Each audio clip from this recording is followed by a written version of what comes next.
Nobody ever suggested to me that I had PTSD. And I was breaking down. I became suicidally depressed. I was having trouble processing information. I couldn't remember who I was talking to on the phone. I couldn't dial the phone. I couldn't read a paragraph.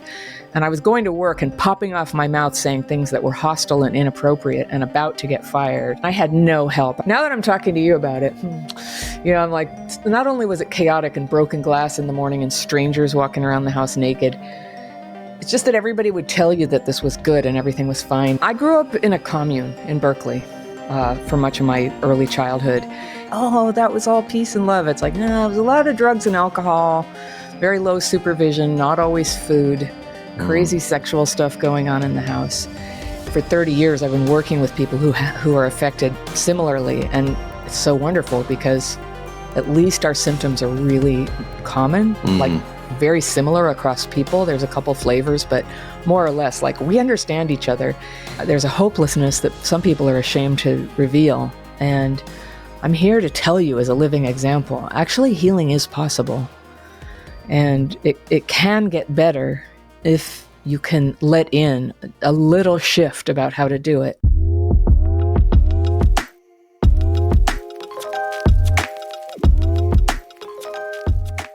All right, everybody. Today, I'm excited to welcome Anna Runkle, the crappy childhood fairy. Anna has helped hundreds of thousands of people worldwide heal from childhood PTSD using some unique methods that helped her heal from her own trauma. We're going to talk all about childhood PTSD, what doctors get wrong about that topic, and also Anna's new book that should be out by the time you hear this. So, Anna, welcome to the show. Thank you. We were just talking about whether you are the crappy childhood fairy, or if it's a broader thing. You said you're the OG, so I'm very, very happy to have you on today. Thank you. How are you feeling, just in general? In my life? Just right now in this moment, yeah. I'm really excited. I actually really enjoy podcasts. Like, having a conversation and geeking out on trauma is like my idea of a happy morning. So. Yes. Got my coffee in my crappy cup, and perfect. We're good.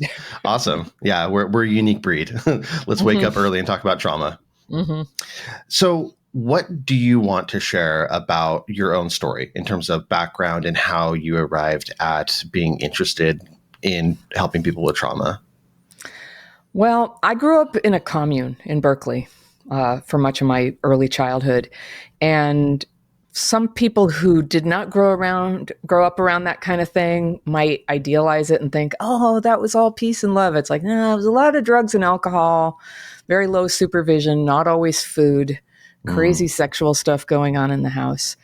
And my family, more than half of the members of my family have had serious alcoholism or addiction or both, and most of them have died from it. So for whatever reason, I didn't get that gene, and that wasn't really the thing with me. So I was a good girl, very good girl, and took care of the younger siblings and got good grades and tried to make everything look good on the outside, which I now know is, it's one way of coping. And it's a nice way of coping for a while, because at least you end up with job skills and a way to make a living. So that's good. But by the time I was about 30, the big holes in it were starting to really show up. And I was getting seriously depressed and pushing people away and not coping very well at all. So I had a what I call a trauma storm happen, where a whole bunch of bad things happened at once. Let me pause you. I want to get to that. I do. Can you help paint a little bit of a picture of what does growing up on a commune mean? People might not be super familiar with that kind of terminology and what you're picturing there. Well, I'm sure it could be different. And I know people who have grown up in like positive environment communes, but in ours, it was really just communal living. My parents got divorced. My mom was way too far into alcohol and drugs to earn any money herself, and she rented out the rooms. We had kind of a big house in Berkeley, and she rented out the rooms to people. And some of them were quite interesting. Most of them were pretty effed up and, tipping over into the dangerous side of 1969 and 70 and what was going on there at the time. So I had an older brother. He was 7 years older, totally going off the rails, and nobody to help him. And people were like giving him LSD. And when he was 15, lots and lots of it. And he didn't end up surviving. Oh, okay. That was common in our neighborhood, as people kind of bought into that whole like, hey, I get to find myself, free love, taking care of kids is a oppression of my spirit. And so it was kind of going around. So we knew which parents in the neighborhood had their act together, and we'd go there for food, and they would quietly help us and teach us basic skills like ice skating and knitting and how to clean a countertop and things that you kind of need to know. And nowadays, people would have called Child Protective Services, I'm sure. Sure, yeah, for a degree of neglect there. Neglect, a lot of violence in the house too. People getting so loaded. Yeah, they would just get so loaded and get upset. And the thing about people practicing kind of free love is they get drunk and then they get all mad and smash everything. Sure, right. So there's kind of a flip side to that coin. Okay, so you were made to feel like the weird one in that situation because you were so like square and concerned about things. Square. Yeah. Was mental health even a topic, during your childhood? Was that something that people around you were aware of or talked about? Well, my brother, because he did like 15 hits of acid when he was 15, obviously lost his mind. It was just obvious. He never really recovered. And so I was aware of crazy. And it's funny, I've acknowledged this to friends. Like I grew up with this terror of going like insane and ending up in an insane asylum. And that was this like idea I had from TV, and I was afraid of it for my brother. And honestly, later on, my mother ended up in and out of mental hospitals because of wet brain. When I was a kid, they didn't tell me what it was. Finally, as an adult, I was able to ask my stepdad, like, what was that? She's like this very urbane Brooklyn lady who's very intellectual, and she comes back and she's made like hand-tooled belts, not like her. What was happening? And he was like, it was wet brain she was getting treated for. And like neighbors came in and helped. It's funny. Our neighbors were very helpful for like getting us antibiotics, getting my mom to the hospital, cutting my sister's fingernails when they were so long and dirty, things like that. So part of my healing has been to acknowledge like help did show up. It did show up, and I'm really grateful to those parents. Yeah. So you're talking about a long-term, not just one single event that tipped things over, but this sort of environment of instability that you grew up within. Yeah, and the weird kind of thinking that you develop as a result. Like in my work now, for 30 years, I've been working with people who are affected similarly, and it's so wonderful because at least our symptoms are really common, like very similar across people. There's a couple flavors, but more or less, like we understand each other. And it's just such a relief when you go, so that thing where I'm really controlling sometimes, or I wake up so angry in the morning for no reason, it's like, that's really normal for somebody who grew up the way I did. This we're jumping all over the place, but I imagine this has probably been really healing for you to do this sort of work because it's the opposite of the gaslighting that you felt back then. Yeah, I guess it is. To be able to get that almost like validation in knowing that you're not alone in that. People have had similar experiences. Yeah. Yeah, I get a chance to, I'm really like, something I'm observing right now in myself and others is as gaslighting dissipates and you start to have your own experience. I've just become a zealot about like not giving unsolicited advice to friends or anybody. I don't like it when people give it to me. And I got in touch with why do I have such a visceral reaction about that? I made a video parodying the birds and Tippi Hedren getting birds pecking her hair. And it was me getting unsolicited advice. Why do I feel that way? And it's because I think trauma healing has a lot to do with starting to have your own experience and just becoming aware of your own preferences, reactions, longings, and to start clearing out all that other stuff. It's a lot of clearing, really. Yeah. Yeah. So when did you start realizing that trauma was a factor for you? When did you start to be able to recognize that as a thing? Well, I'll tell you, I started going to therapy. I think the first time a family member sent me was when I was 14 because I was really depressed. My dad was dying of ALS at the time. And I kind of had a kind of teenage breakdown one summer while visiting him. And they sent me to one therapy appointment. I didn't really go for my own reasons till I was 21. And at that time, Claudia Black's book about adult children of alcoholics came out. Like that wasn't really a thing before then. Sure.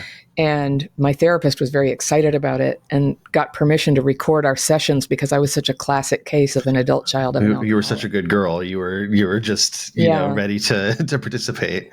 Yeah. And by the time I was 21, I had like chronic back pain. I was headed into like years of chronic fatigue syndrome. I had a lot of the, you know, headaches, gut problems, you know, just, I was a typical adult child of an alcoholic. So that's the first time I heard about what it was. But what was advocated back then was that you go confront your parents. Mm-hmm. Good Lord, that didn't go well. So you made an attempt to? I did. There was a lot of like abuse that happened to me under their watch. Like they didn't do it, but they were basically oblivious that it was happening and they should have known and prevented it. Like, you know, and so I went and confronted them and I was really angry. I was really emotionally dysregulated. You know, like I have words for that now. So whenever I would try to talk about what had happened, I would just be like screaming. And, you know, as a mature person now, I'm like, yeah, well, of course they shut down on that because they haven't changed. They feel guilty. You know, they don't know what to do.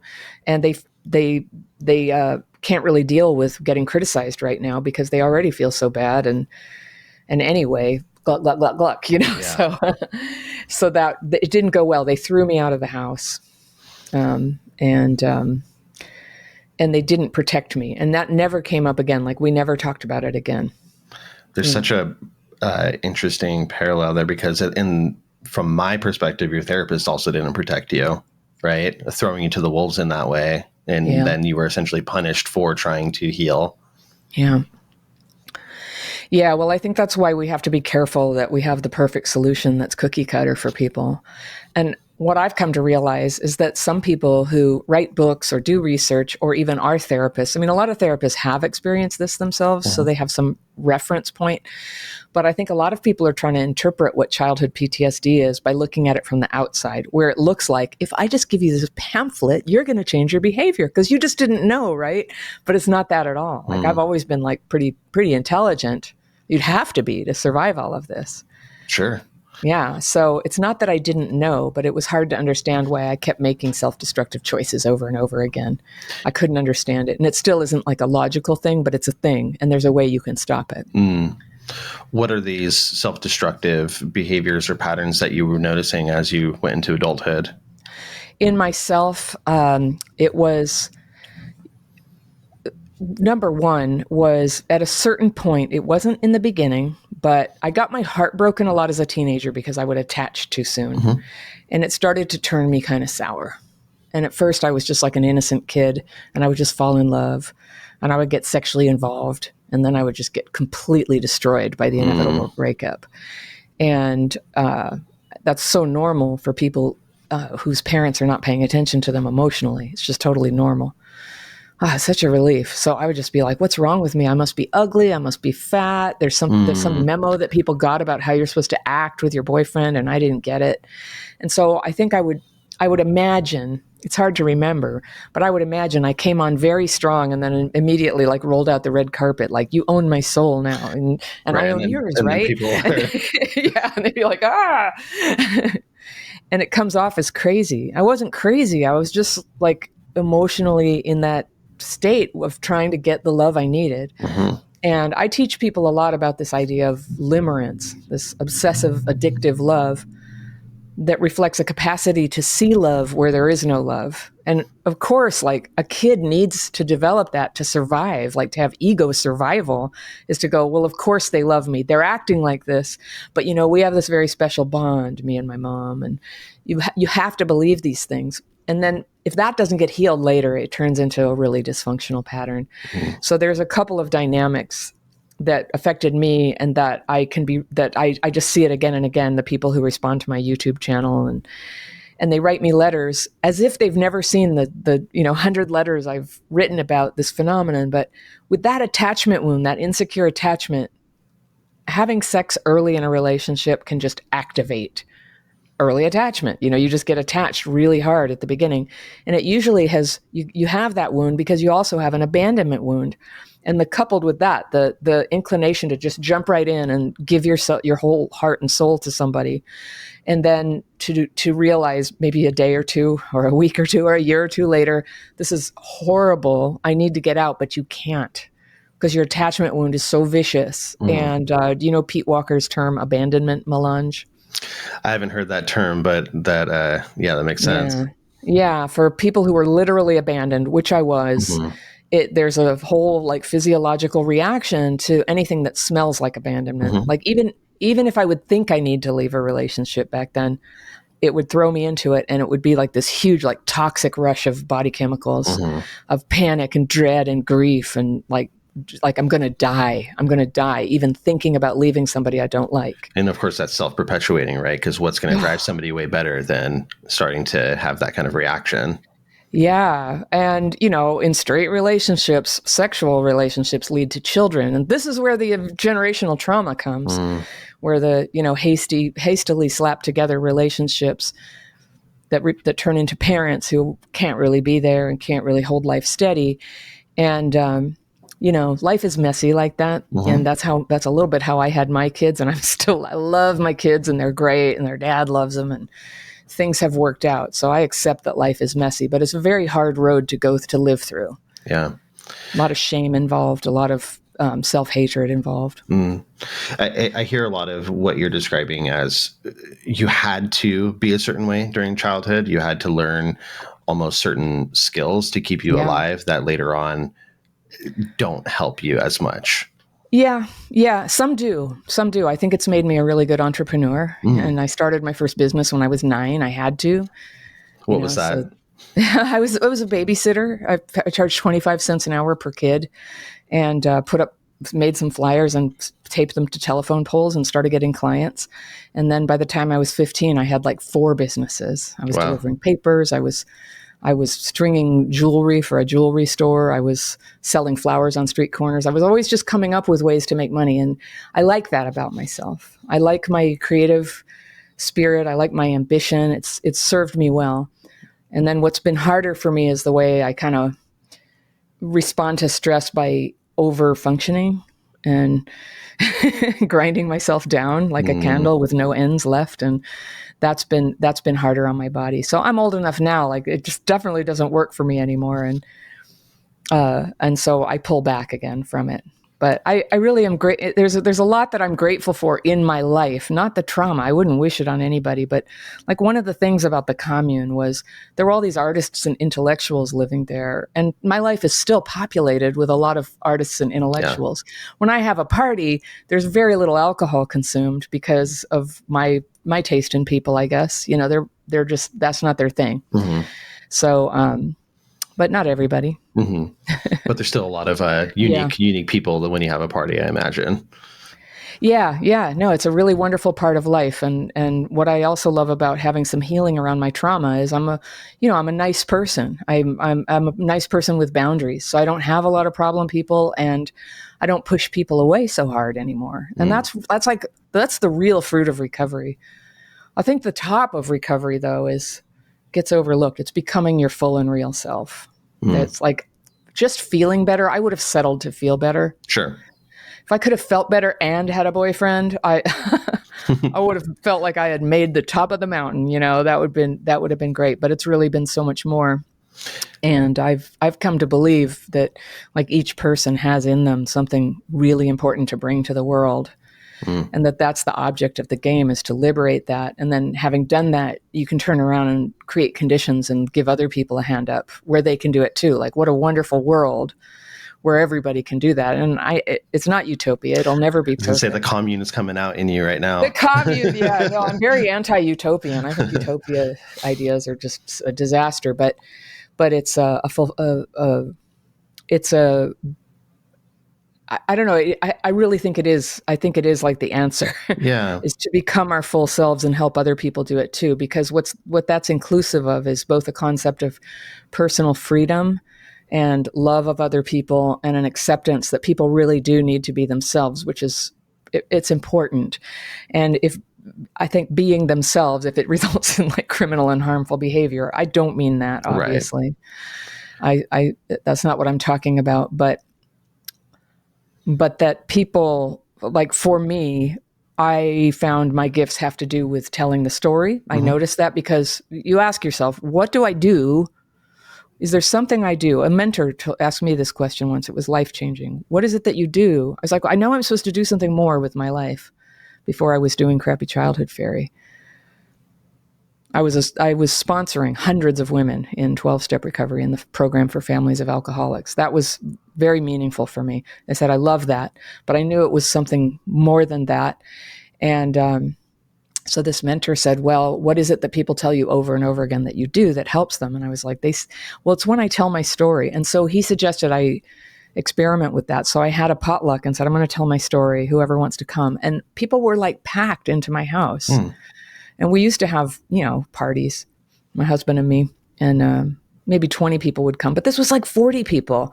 And I told my story for an hour of how I recovered. And this is still before Crappy Childhood Fairy. This is kind of what led to it. And and I got to the part where the breakthrough was happening. And I paused for a second to take a sip of water. And I looked around and people were like on the edge of their seat. And the guy who had mentored me on this question was there, and I looked at him and he was like, this is it. Yep. There it is. Because you can only kind of speculate what it is that you're meant to be doing, but you find out by trying. And so that's when you have less trauma knocking around, and I can get to that with you, like, what is it? What's going on in there? What does that feel like?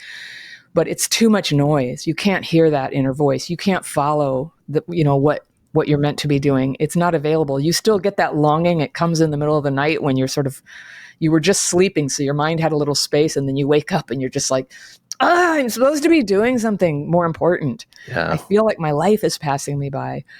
And so then it begins to come to you. So that's what trauma healing does, is it makes the space where you can recover that, your inner voice, your inner guidance about who am I? And that's where the happiness really gets going. Like the real happiness is just like, I don't know, it was a shitty day, but I did something that I feel good about, and I helped people, and I did my best, so I can go to bed happy and fall asleep and sleep through the night. Yeah. Yeah, I think that's totally valid. In my psychologist brain, I'm seeing Maslow's hierarchy, that triangle hierarchy of needs. And, you need to take care of that bottom stuff when you need to, right? You need food, shelter, you need those basic things. But, chasing comfort is fleeting.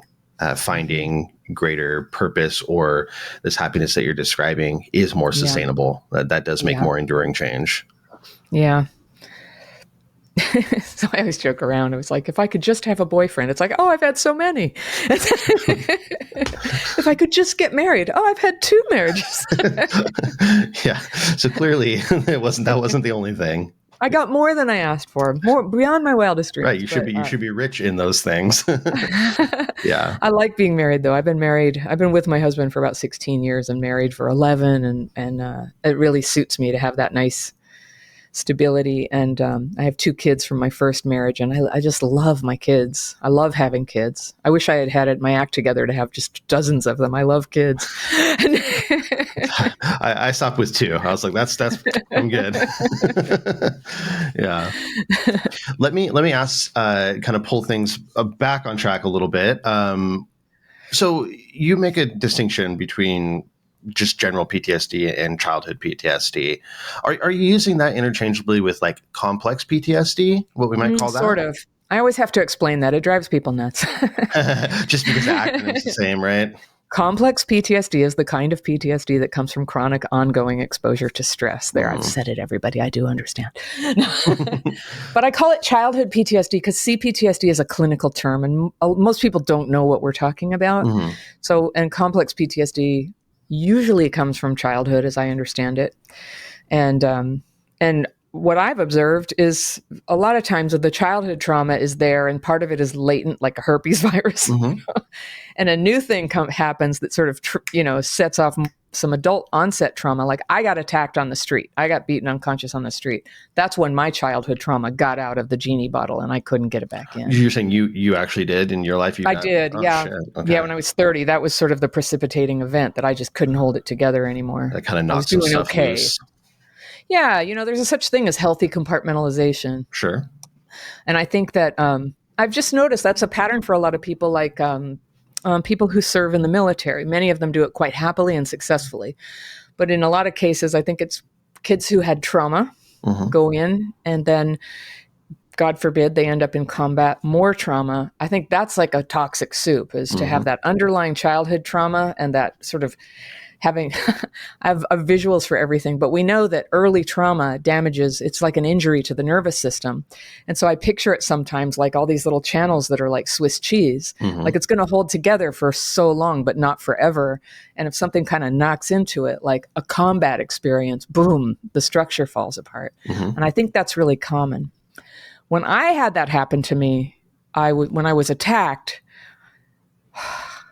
and my mother died, I was like, I saw my mother for the last time that same week. Wow. And I had already been like really depressed about the loss of a relationship. It was I call these trauma storms. Yeah. Life brings them sometimes all at once, just and breaks you down. And you hope you can get through it. If you do, that whole thing, what doesn't kill you makes you stronger. What a lie. Yeah. I live in the San Francisco Bay Area. There's all kinds of people where it didn't make them stronger. Right. Yeah, absolutely. That sort of unfounded optimism is not helpful. Spiritual bypassing. Yeah. There you go. Yeah. Yeah. So I was always aware that I was, my brother died of all of this. Yeah. My mother died of it. My dad died of ALS, but he had a really hard and traumatic life. So he didn't even make it to 50. And, wow. And, my family doesn't live long. That's the thing. And so it was really in the back of my mind that I was in danger. But I got attacked on the street, and it was this weird, I was unconscious for a period of time, and I just have this like certain knowledge that I had some sort of conversation with God there and just said, yeah, I guess now that I think about it, I really do want to live. I really do want to live. Help me get out of this. And I came to enough and screamed and made the attack stop, because it was like 4 guys kicking me in the head and face as hard as they could. Broke my jaw and my teeth. But I had PTSD so bad after that. Now, this was 1994. And believe it or not, nobody ever suggested to me that I had PTSD. And I was breaking down. I became suicidally depressed, which is normal after a trauma. Yeah. And I was having trouble processing information. I couldn't remember who I was talking to on the phone. I couldn't dial the phone. I couldn't read a paragraph. And I was going to work and popping off my mouth saying things that were hostile and inappropriate and about to get fired. And I had no help. I was going to therapy 3 times a week. I was going to the doctor. The doctor was doing a brain scan going, looks good. So no bleeding here. Right. And the therapist back at that time, it just wasn't understood. So she was saying, let's go through what happened again. She thought repetition to the memory of getting attacked was what I needed to neutralize it. It didn't neutralize. It was just like triggering a tsunami of a lot of stuff that was kind of stored up in me. And I would sit out in the car and cry and shake. Can I ask you something about that? And feel ashamed and think I better hide from her how effed up I am, or she's going to get me locked up 5150'd. Right. I don't want that to happen. Do you remember with that therapist, did she teach you how to regulate anything? There was no word regulation. That just wasn't a thing. So she dove straight into it without even giving you a tool to handle what was coming up. Yeah. We think about archetypes and dreams and, just all this stuff that was totally irrelevant. And she also enabled me. She was a really good person and a really good therapist. And she was a professor at an important institution. So it's not that she was stupid or bad. And she had been through a lot of trauma herself. And not unlike mine, but the information was wrong back then. Sure. Yeah, it was just wrong back then. So this is like revolutionary that the understanding of what complex PTSD is, and the concept of dysregulation, not just emotional, which is the kind other people see, but neurological, that makes your hands clumsy, that makes you drop things and trip on things and forget who you're talking to, and kind of wake up. Like I live in Oakland. I drive to San Francisco sometimes, and there was many a time I'd end up in San Francisco and go, did I take the bridge? Because I don't remember. How did I get that, here? And it's like a 10-minute drive in the best of conditions to drive on the bridge. And I would just kind of like check out. And it's part of that is okay. That's part of how we rest our brains. But for me, this was crucial information about how to change the self-destructive behaviors.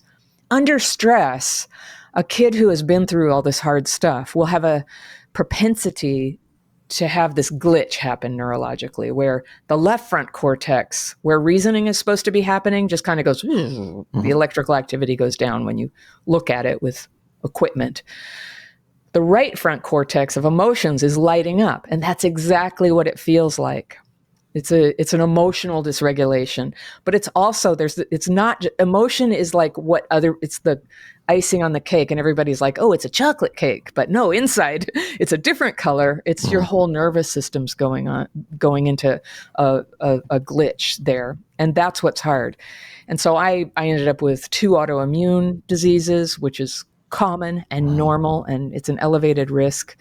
And I had the chronic fatigue, probably was a third. That was undiagnosable precisely. But I had Graves' disease, and I have vitiligo. And luckily, it's of no consequence. So I have no vanity about it. That's one nice thing about getting older. It's like, meh. I have no skin color on my face like Michael Jackson. Yeah. So if I want to, I can put on makeup. So I basically that's fine. Blank slate. Yeah. When I was younger, I cared about these things, though. Spots on my feet like a giraffe, and I cared about these things. But now I really care about not getting a nervous. Like my dad died of ALS, right? Which is terrifying. And my mom died of cancer complicated by alcoholism and esophageal bleeding. So I'm not going to die of alcoholism, but I did used to smoke heavily. And everybody's at risk for cancer. So I really think of getting re-regulated, of bringing peace to your nervous system, as beneficial to every aspect of being alive. It's a good thing. It allows you to connect with people. It allows your body to recover. And this is like a long branch story, but I had serious health problems. I had a medical accident happen during childbirth and 14 major surgeries to try to fix it that didn't work. And I had a lot of serious problems. And when this all happened while I had stopped using my techniques to re-regulate, which I didn't have the word re-regulation. I knew they made me feel better. That's what I used to do, but I had quit. And then all of this surgery happened, and they kept going, we don't understand why you're always in the 1% of people who, the surgery doesn't work. And it was like again and again. And when I got back into my re-regulation practices, I wasn't expecting it to do this, but I did heal, and all of the workarounds and appliances and bizarre things they had to do to my body to make it work could all be removed and restored back to normal. And I asked the doctor, does this happen a lot? She goes, well, I've seen miracles, but not this one. And so it wasn't magic. It was positive. It was positive in the most magical way. But probably what happened was my body was somaticizing so much stress, I couldn't heal tissue. They were knitting muscles together, and they couldn't hold. They would come apart. And when I had less stress running around my nervous system, it could do that. I could have blood flow and white blood cells and fight infection and have everything work as it's designed to work. Can you talk a bit about, what are the techniques or focuses that you have for regulating your nervous system? How does that play into trauma? I discovered this by accident. So it was 30 years ago, and it was when I was at rock bottom with my PTSD after that assault and all the therapy and trying to hide from my therapist how close to dying I was. And I happened to confide there. I was in this theater group, and this new girl came in, and she was really rough, and she used to live on the streets, and I was sort of intrigued by that. And she was very openly and proudly sober from alcohol. Now, alcohol wasn't my thing, but the light that emanates from a sober person can be quite stunning and attractive when you're in dire need of help. And that's kind of what happened to me. I was just like, she was just like the sun had come up in my world. Like, what is going on with her? And it was these weird mixed feelings because she was so coarse and, tattoos. And she talked about God all the time. And at that time in my life, I found that very uncomfortable. And soon I had an experience like hers where I was like, thank God, Sure. and so I was simultaneously judging her, but like hanging around. And I gave her a ride one night, and my instinct, I guess, prompted me to tell her. I said, I've made a plan. I'm going to kill myself. And when I think about it now, I'm like, why did I tell her that? But I don't know. Good things happen sometimes. She was the right person to tell. She was very casual about it. She didn't make me feel scared or ashamed, which is why I wouldn't tell my therapist. Right. She didn't. Yeah. And she said, oh gosh, I know that feeling. You want to come in? You want to see what I do? So I came in, and she ended up showing me. We talked for a long time, and I wish I had had a GoPro, because it's just been so important to my history, and then what I've been able to bring to like a million other people is like what happened that night. What did she do? She's still my friend. We still hang out. She still helps me sometimes. And her name's Rachel. And she showed me this technique that somebody in AA had showed her. Not everybody in AA does it, but they called it the daily steps. She goes, this is the daily steps. And you write your fears and resentments on paper, and you ask for them to be removed. Now, I want to caveat this right now, because sometimes when I say this in a casual format such as this, where I'm not focused on teaching a person exactly how to do it. There's an exact way to do it that's very important. A lot of times people hear, oh, you make a list of everything you're pissed off about. And if you just do that, it'll just get you more pissed off. It doesn't do the thing. It doesn't give relief. And so it's a really specific technique, with a mental preparation and an intent. The method behind it. Yeah, to release and have this removed according to belief system. Are you releasing it from your higher self? Or are you asking a higher power to take it from you? So at that night, she showed me how to do it, and it sounded stupid and overly simple, and for hicks, just didn't get, She's like, well, and we were laughing. I recorded on the audiobook version of my book, Regulated. I have a discussion with her where we're sort of laughing our asses off, but we're also talking about the strange mix of desperation and arrogance that I, and I guess many other people who are hitting bottom, come to help with. It's just like, I need help, but don't you tell me what to do. Right. Right. No, that's I already know everything. Clearly. It's all Obviously, worked out. I've got it all together. What do you mean? So it's funny now. I'm grateful for laughs. Laughing about stuff is like the highest form of accomplishment. Yeah.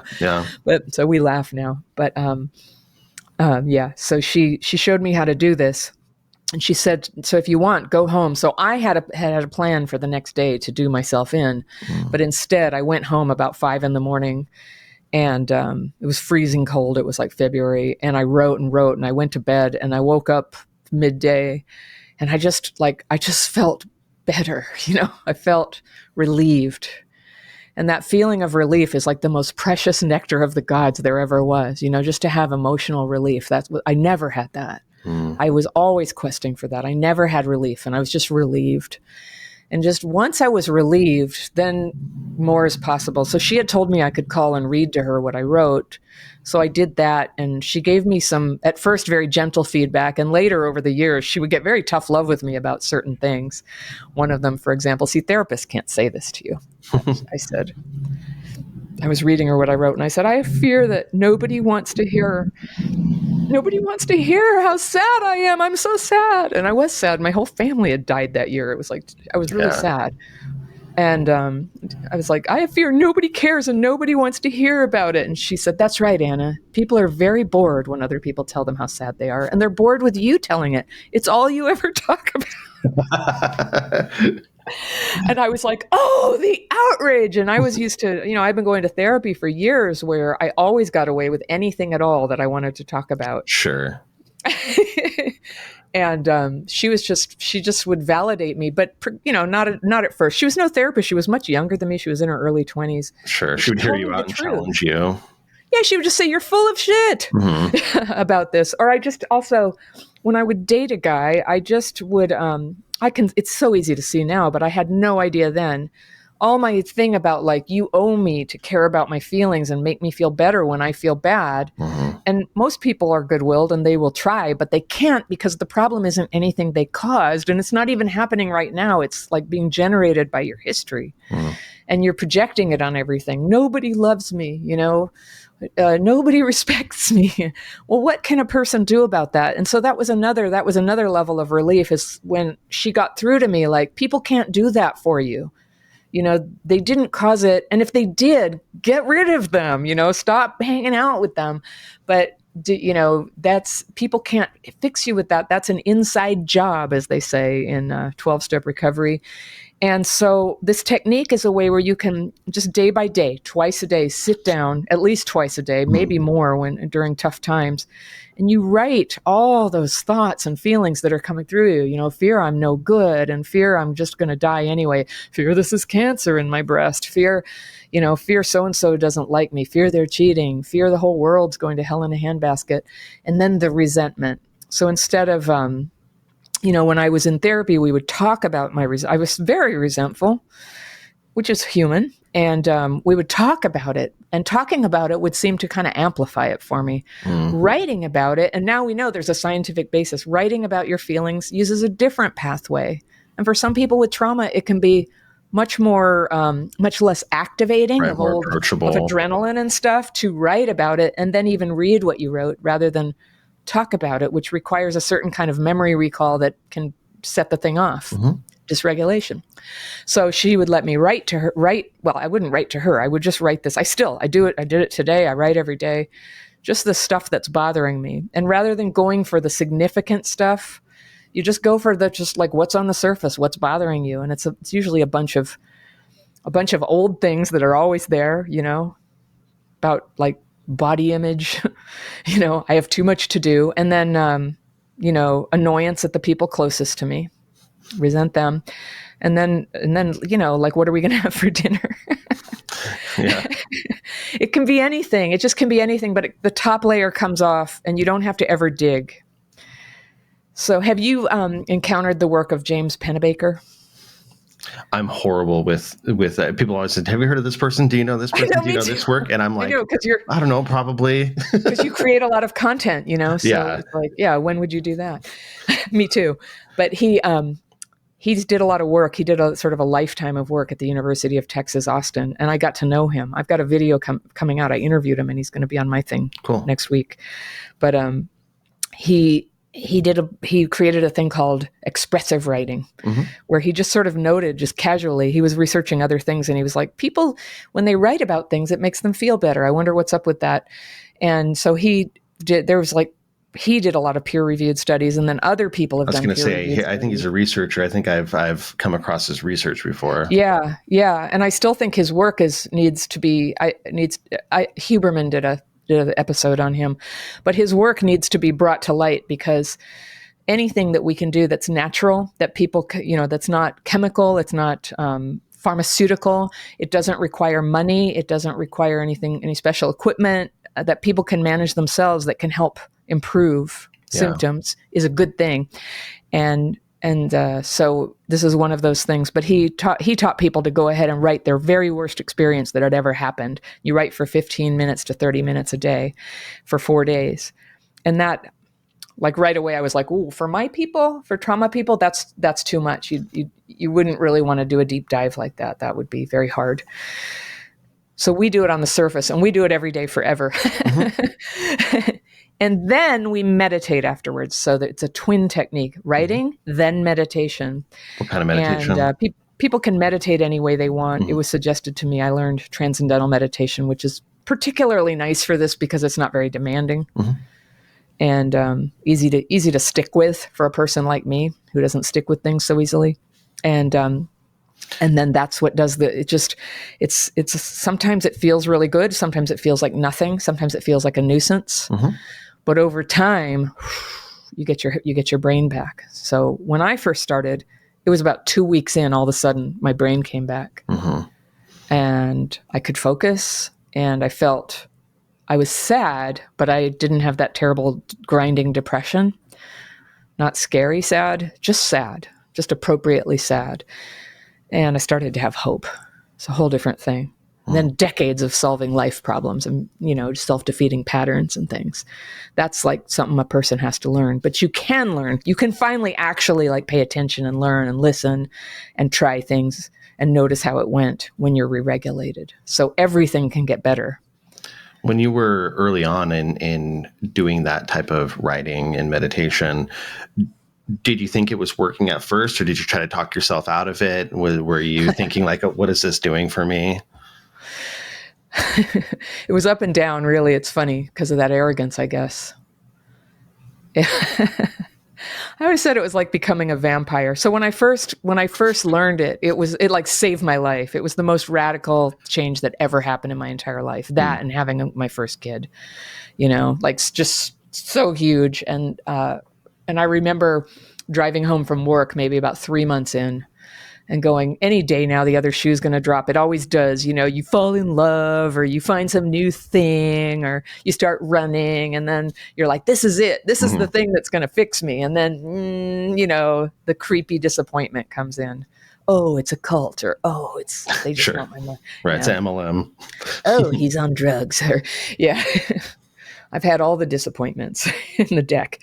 And the disappointment just never came. But I would get this feeling like it is like being a vampire in the Anne Rice way, where once you've had it, you can't really stop. You can do whatever you want. And I did stop. I stopped for 2 years once, and I just needed that experience because I felt constricted by needing to do something every day, and the way it made me different than everybody. And I was just resentful at Rachel and just like, and who the hell is she anyway? And look at her life. She's just as messed up as me. And I just needed to assert myself, I guess, and see. And I think that's an important part of it, is everybody has to come to their recovery like themselves. You cannot be coerced into it.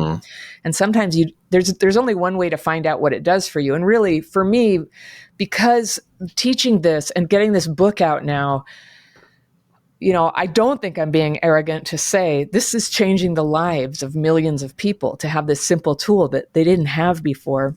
And I know it doesn't work for everybody, but it works for a hell of a lot of people. It's very helpful.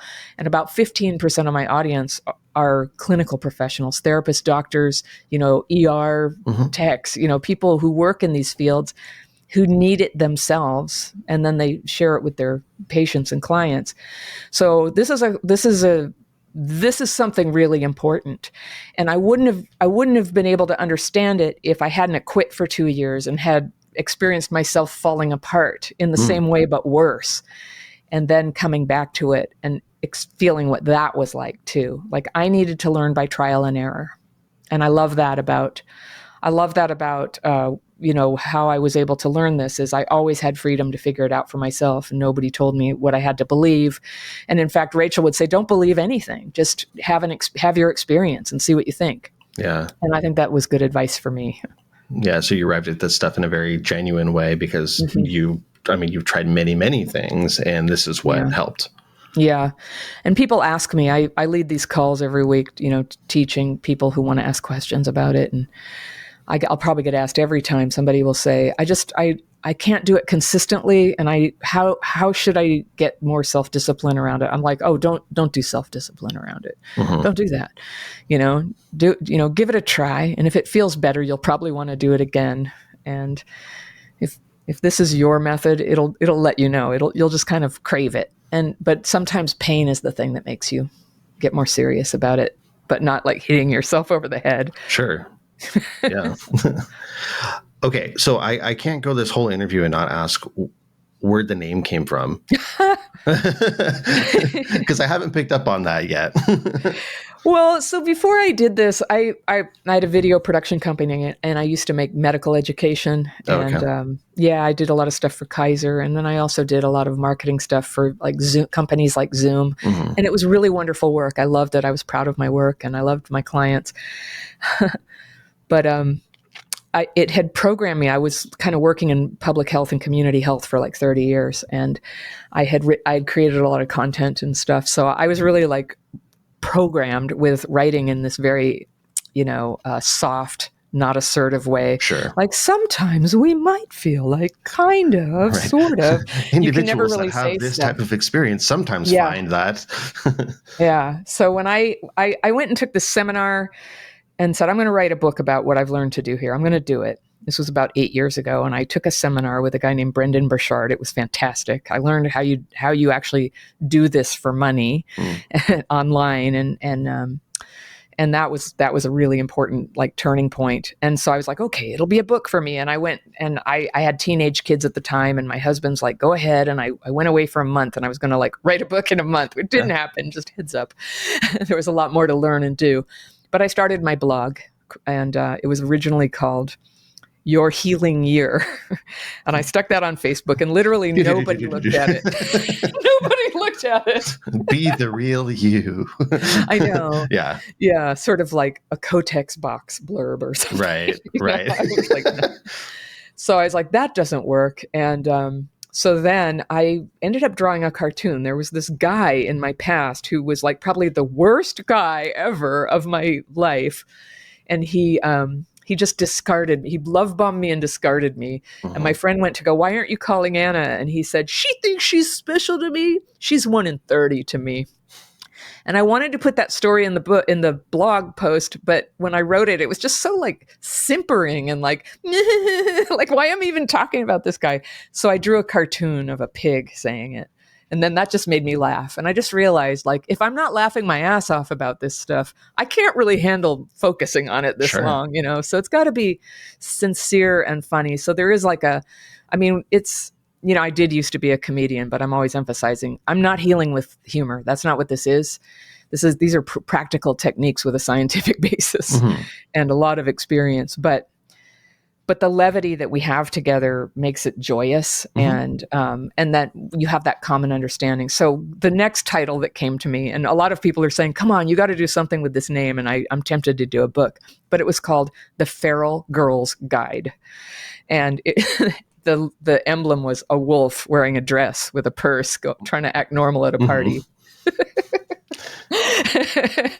And that cracked me up. And then, but a lot of people, I shared it with friends, and maybe 8 people looked at it, and they said they didn't like being called feral. And I'm like, well, obviously you were never feral, like I am. But so then I just kept writing blog posts for the Feral Girl's Guide. And one day I came out, and my kids, they were teenage boys, and I came out and I go, you guys, crappy childhood fairy. And it came to me as a memory. I don't know if you're old enough to remember fractured fairy tales. Nope. I'm sorry. It was this cartoon. It was already like way old and syndicated when I was a little kid in the late 60s. And it was...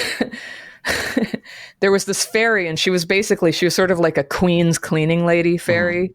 And she probably, like, did she have a cigarette dangling from her lips? If she didn't, that was implied, and she came in and she was like, ugh. Okay. And then she'd take her little wand to go, ding, there. Yeah. Everything's fine now. And that was kind of the avatar that I was feeling.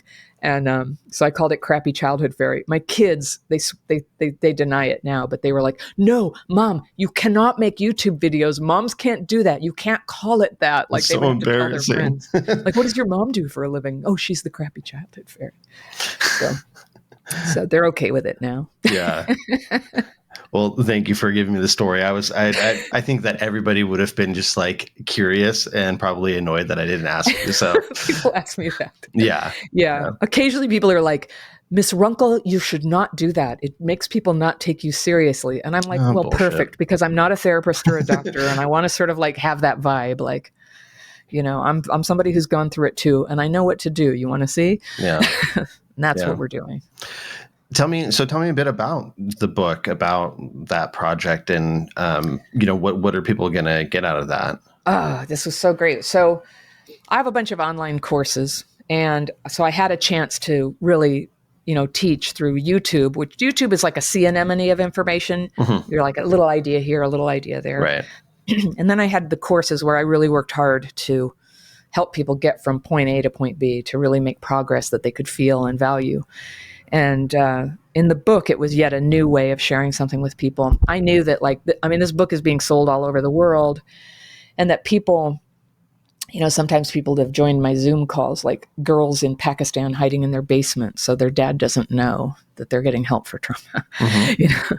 And I knew that I needed a book that if you needed to, you could get everything you needed. If I get hit by a bus tomorrow, like you have the message. I have another book coming out next year about a more specific aspect of trauma, about the isolation, which is a chapter in here. But the book, it covers the basic trajectory of my own process of healing, which is, what is this thing? First, what happened to me? What is this thing, complex PTSD? What does it do to people?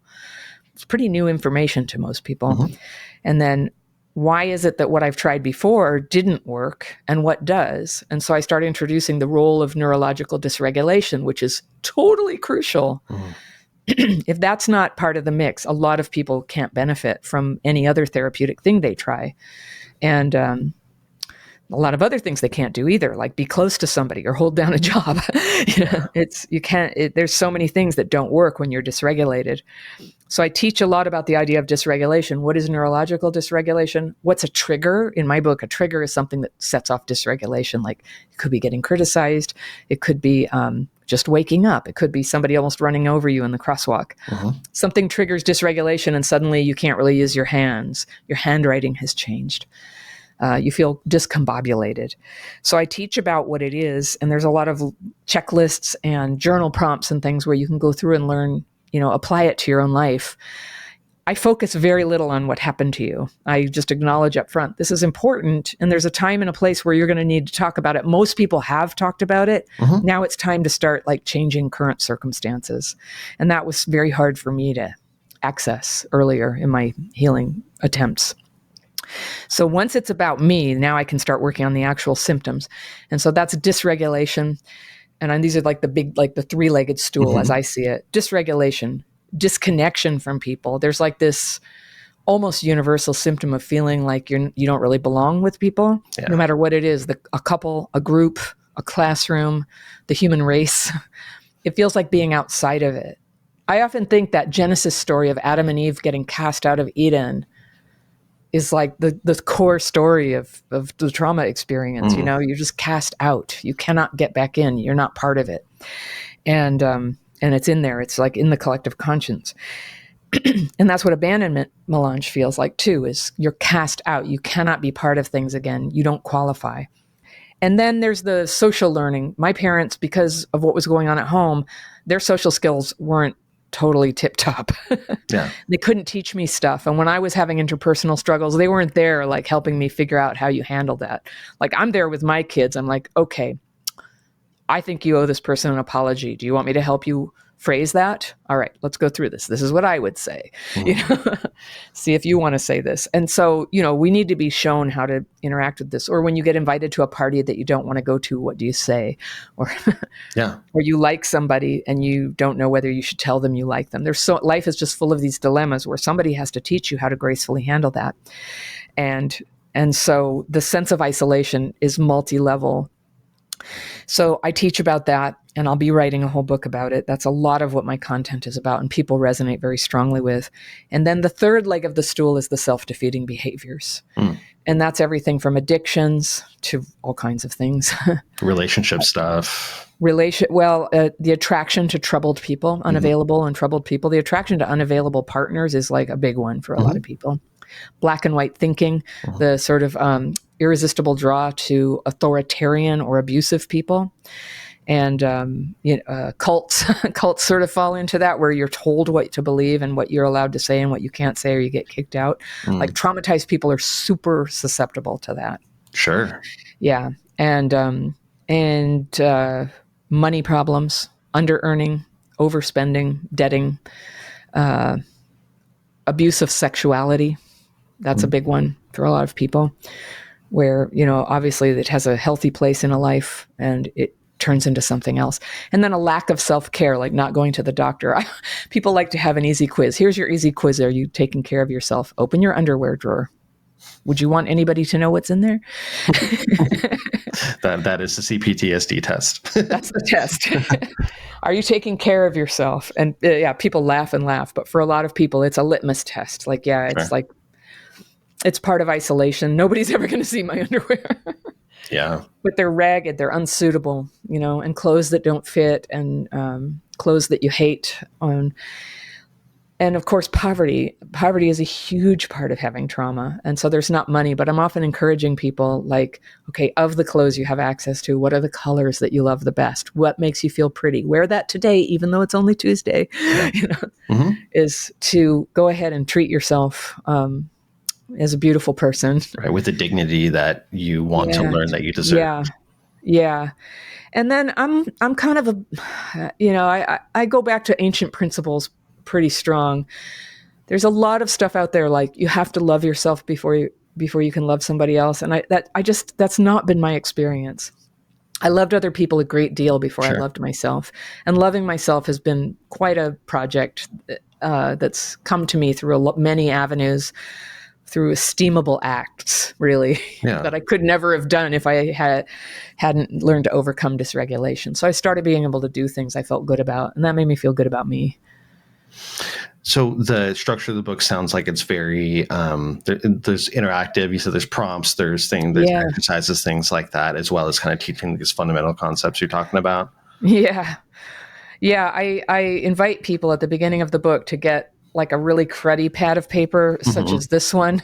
And then if they want to have a nice journal that's for keeping, and those are two different things. When we write the fears and resentments, they're destroyed immediately. Right. You never read them again. Though if you're trying to hold on to them and make sense of them, you're not releasing them. You're trying to grab them by the handlebars, which it's not going to give you that relief. And really, everybody's smart enough that whatever you could have analyzed and figured out about this intentionally, you would have by now.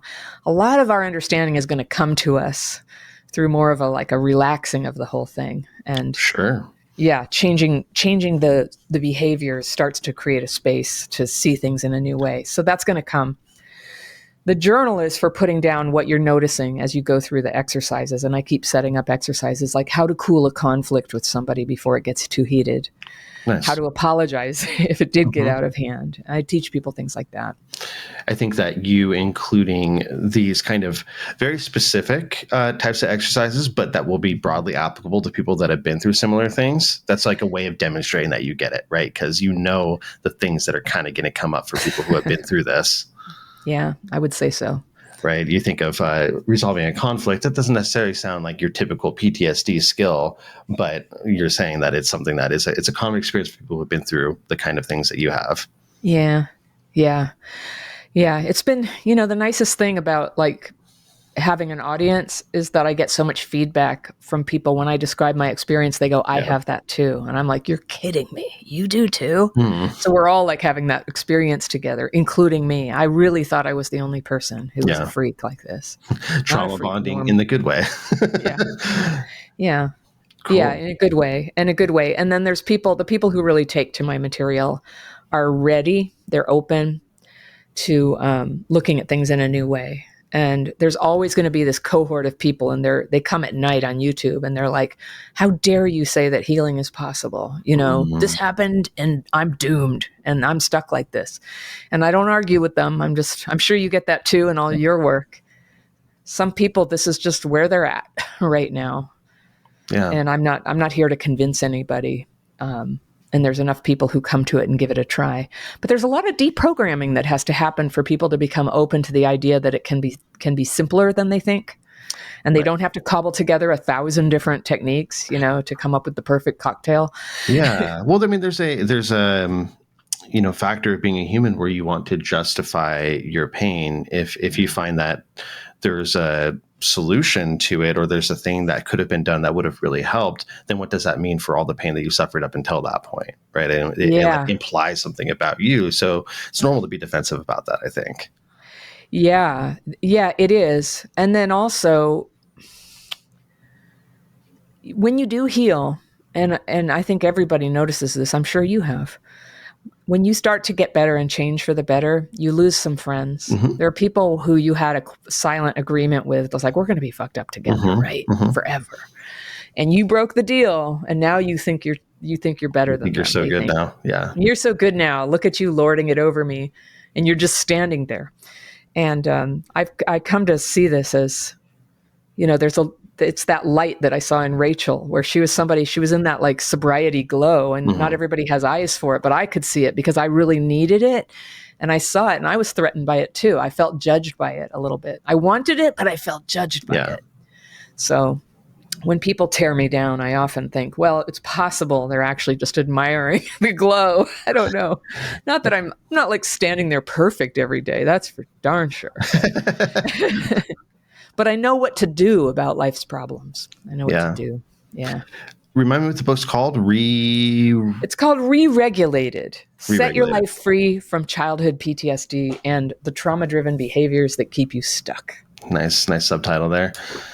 Yeah. I think it's a really awesome book. And I think that it would be a lot of people's great first steps, even if they do end up needing, professional therapy for trauma. This is a great precursor to that, because that will help them be able to recognize the stuff they might need to talk about in therapy and better deal with it, rather than just being thrown in the deep end. It may be. I think people do it in all kinds of orders. And so some people, they've done therapy and now they need something new, or they do this and they realize they need therapy.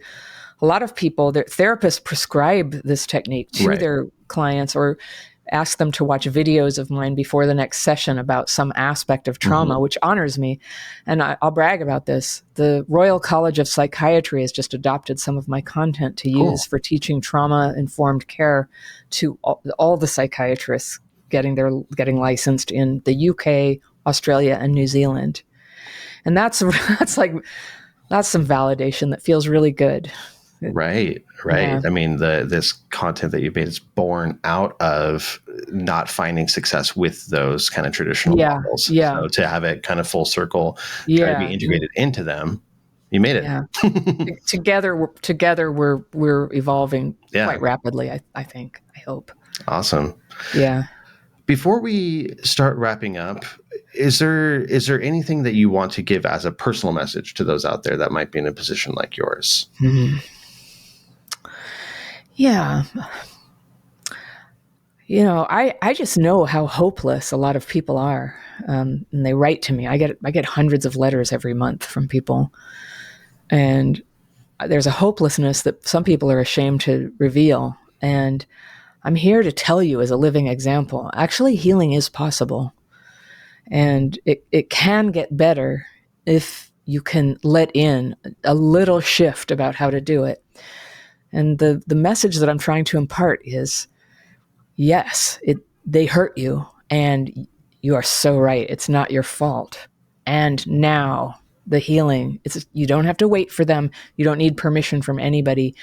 You can begin to use simple techniques to see what's going on with me, and to start to help yourself with those, so that you get just a little bit of lift to discover what your next choices become. One good step. Everything becomes possible when you take that first step and learn to re-regulate. Beautiful. Yeah. Well, I really appreciate you sitting with me. Where else should people find you? I mean, I know you're all over the place, YouTube, et cetera. Like, where do you want to direct people toward? Well, right now, I would love for people to come check out the book. You can find it on online booksellers everywhere. I'll leave you with a link that will give you smart links to your home country, wherever you may be listening from. It's being translated right now to be published in Brazil and Poland and throughout Latin America and Spain and the Netherlands. So it's becoming widely available as we speak. But you can always find me on YouTube. And that's where most people originally find me. And then on my website, you can find all the offerings. We have a whole bunch of free tools and, guides and downloads and a free course on how to do the daily practice technique that I do. Cool. So, as well as paid courses and coaching programs and things. And my team would be happy to help you find the best thing for you. Yeah, I'll make sure I include, all the links and stuff like that. Did you, you said you recorded the audiobook for that book yourself, right? Yeah. So it'll be your voice and your kind of expression throughout. Yeah, I loved doing that. Yeah. I've done all my audiobooks as well. And it's, cool. It's great to be able to, make it actually you talking to the person. So I think people really like that in your book too. I prefer books read by the author if they can possibly manage it. Absolutely. Absolutely. Yeah. Well, cool. It's been a really great time talking to you. I appreciate it. And Yeah, nice talking to you. yeah, best Thank of you. luck with the book. Thank you so much. Thank you for sharing this with your audience.